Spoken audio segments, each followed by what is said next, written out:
Hello, everyone. Today is Monday, February 7th, 2022. Burundi and South Kivu, the other foreign operation in the DRC. This article is taken from the Senegalese newspaper Quotidien. And the reason why I say the other foreign operation in the DRC is because recently, as of November 30th, after a terrorist attack, I think it was a suicide bombing in the Ugandan capital, Kampala, the Ugandan government decided to team up with the DRC government and use both of their armies to fight the insurgency. And the insurgencies in Uganda, I'm not sure about Rwanda, but you'll see in Burundi, which is what I call the twin country of Rwanda, they operate in neighboring DRC because, I assume, first of all, because it's very large. It's, I think, the largest country in Africa, the DRC. And then there's less security in that area. So bear that in mind when I go over this article. On November 30th, the Ugandan army officially began a military operation in North Kivu province in eastern DR Congo. It participates in the tracking of the Allied Democratic Forces, the ADF, and the construction of road infrastructures. And the reason why it works on road infrastructures is because the insurgents, the main one is ADF, but the insurgents, they destroy roads so the security forces aren't able to reach them. And I assume by vehicle. They can reach them by foot, but if their vehicles aren't able to get there in the rainforest, if I'm not mistaken, that they camp out. In this area, I think it's the Virunga National Park. But shortly after, another operation, much more discreet, began, that of the National Defense Forces of Burundi in the province of South Kivu against the RED-Tabara rebels. This is still ongoing. And in case you're not familiar with the way this region is, you have Africa. Yeah, you're going to look at it backwards because I'm looking at it. I'm going to show it from my point of view, but you have to kind of bear with me. You have in the center, you have over here West Africa, Nigeria, and so forth. And here in the center, the largest country, if not the largest in Africa, definitely the second largest, is DRC. And then you have what's called the Great Lakes region. And then here you have Kenya, Ethiopia, Kenya, and then you have Uganda, southwest of Kenya, if I'm not mistaken, and then you have south of Uganda. I think it's Rwanda. I'm not sure. Forgive me. And then I think it's Burundi, and then Rwanda, I think. And then, right next to them, to the west of them, they border, the Great Lakes are in that area, and they border the DRC. And so that's where the insurgents go. So, and you have North Kivu, which is where the Ugandan forces are operating. And then here, this article is saying South Kivu, which is where you'll see the Burundi forces are, Burundian, I think is how it's said, are operating. Hello, I am Pierre Boisselet, the coordinator of the Kivu Security Barometer. Sounds like a French guy, anyway. And you're listening to the 49th issue of PO-NA GEC, the New York University Congo Study Group's audio capsule on DRC news. And this week we focus on the recent incursion of the Burundian army into the east of the country. The east of DRC, that is. The presence of Burundian fighters in the Congo is not radically new. Eastern DRC has served as a rear base for Burundian rebellions for decades, making it a strategic area. The CNDD FDD, currently in power in Gitega, was itself present there in the 1990s and 2000s. Today, there are mainly two Burundian armed groups, the National Liberation Forces, FNL, and the Resistance Movement for a Rule of Law, RED-Tabara. I've heard about these. I've reported about the RED-Tabara. And I'm pretty sure I have about the National Liberation Forces, FNL, as well. So from what I understand, these are they're Burundian armed insurgencies.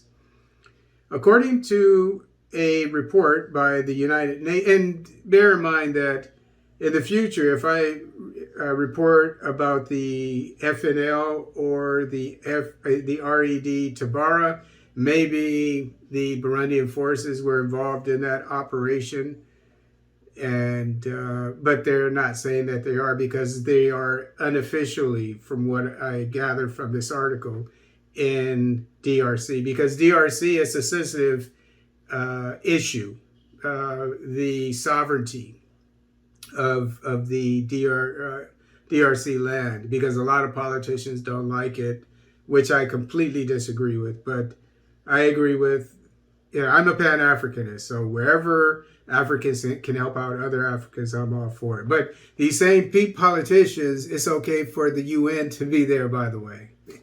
Anyway, according to a report by the United Nations group of experts for the DRC, the latter group benefited from the support of Rwanda in 2015 and 2016. And we're going to get some intelligence and some history on this region, because in this region, the Great Lakes region and beyond, you're talking about, Rwanda, I would assume Burundi. Now we're finding out Burundi, between Burundi and Rwanda, and Uganda. I'm not so sure about Kenya, but definitely Uganda and Rwanda. And there's some bad blood, but it's being cleared up of late. But check this out about what's going on between Rwanda and Burundi. And you must know, if you don't know already, the leader of Rwanda is Paul Kagame. I don't look at him as a Pan-Africanist. He may not take that as an insult. I look at him as a globalist. He's taking pictures with George Clinton, Hillary Clinton. He was trained in the United States in military intelligence, I believe, because he was an intelligence officer. So he came into power after the Rwandan genocide, and and he has connections, deep connections with the West. I mean, at least if you go by his pictures and by his actions, because I point his actions out from time to time. But so bear that in mind when we go over his relations with his historical relations, because maybe things are changing. But with Burundi, which, they're both very small countries and they border each other. So I call them twin countries, but twin nations or what have you. But according to a report by the United Nations group of experts for the DRC, the latter group benefited from the support of Rwanda. Okay, it's talking about the RED-Tabara insurgency in 2015 and 2016. So it's specific.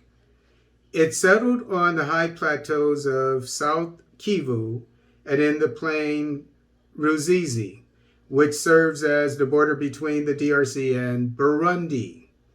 From these bases, they carried out several actions in Burundi as recently in September 2021, with the bombardment of Bujumbura airport. Given the presence of these rebels, the Burundian army and its allies, the Imbonerakure militiamen, have periodically carried out incursions into South Kivu to weaken them. But at the end of last December, an unusually large expedition began. According to several sources, several hundred men and possibly even more than 1,000 crossed the border. They teamed up with several local armed groups such as the Mai Mai, Kijangala, Bahirwa, and the Gumino. Mai Mai, from what I understand, locally means militia or insurgency, which paved the way for them across the Ruzizi Plain and to the highlands of South Kivu. And they got into action very quickly. The Kivu Security Barometer that's this group that's put together this, has already recorded 4 clashes involving the Burundian armed forces in 2022, more than any other year since its creation. These fights enabled them to dislodge the RED-Tabara from some of their bases, but they also caused very significant population displacement. So why has the Burundian government decided to launch such large-scale operations now? First, Burundi and Rwanda took important steps towards reconciliation last year. In July, Kigali delivered 19 Burundian rebels to Gitega, and in October, Gitega being in Burundi, I assume, delivered 11 Rwandan rebels to Kigali. The RED-Tabara now seem to have lost all their support in Kigali, making this group much easier prey for the Burundian army. And this is great news. It's always great news when we hear about insurgencies losing power and hopefully on their way to being defeated. Then, in recent times, Kinshasa has shown itself to be particularly open to letting foreign armies operate on its soil, or even outsourcing the tracking of foreign armed groups to them. As we said in the introduction, the Ugandan army has been officially present in the DRC since the end of November. And according to a diplomatic source, Kinshasa would have informed the Rwandan and Burundian governments that this type of solution could also be negotiated with them. And actually, Rwanda, around the same time, just after the November 30th entrance by the Ugandan army along with the DRC military, within a week, the Rwandan police conducted an operation, at least one operation with the police of DRC, and it raised eyebrows, and then it was said that Rwanda was not there, and blah, blah, blah, but I would assume that they were. It is possible that Gitega, that is Burundi, felt authorized to intervene in turn on Congolese soil. In other words, they took it upon themselves. In private, some Congolese officials acknowledge the presence of these men while claiming that it is not authorized. To date, Kinshasa has in any case not protested publicly nor intervened to try to force the Burundian army to leave South Kivu.